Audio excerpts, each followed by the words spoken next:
Hello అందరికీ welcome back to another mini vlog. Rakhi Pournami కోసం ముందు రోజే వెళ్ళి రాఖీలు అవి కొని తీసుకొచ్చేసాను ఇంటికి. చిన్నప్పటి నుండి రాఖీ ఫెస్టివల్ వచ్చిందంటే చాలు ఎక్కడో చిన్న బాధగా అనిపిస్తుంది. మాకు కూడా ఒక అన్నయ్య కానీ తమ్ముడు కానీ ఉంటే చాలా బాగుంటుంది కదా అని అనిపించేది ఒక్కోసారి. అయితే అన్నదమ్ములు లేరని మేము బాధపడకుండా ఉండడానికి ఒకరిద్దరు అన్నయ్యలు అయితే ఊర్లో మా ఇంటికి వచ్చి మరి మా చిన్నప్పుడు మా చేత రాఖీ కట్టించుకునే వాళ్ళు. నేనైతే ఊరికి దూరంగా ఉండడం వల్ల ఇప్పుడైతే ఎవరికి రాఖీ కట్టలేకపోతున్నా కానీ మా చెల్లి వాళ్ళైతే ఇప్పటికీ కూడా ఒక అన్నయ్యకి కడుతూ ఉంటారనమాట. అన్నయ్య ఎక్కడున్నా కానీ రాఖీ పండగ రోజు మాత్రం మా ఇంటికి వెళ్ళి కట్టించుకుంటాడు చెల్లి వాళ్ళ చేత.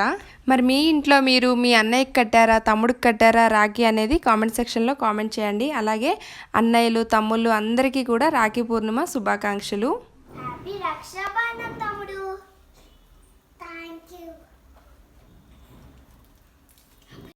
You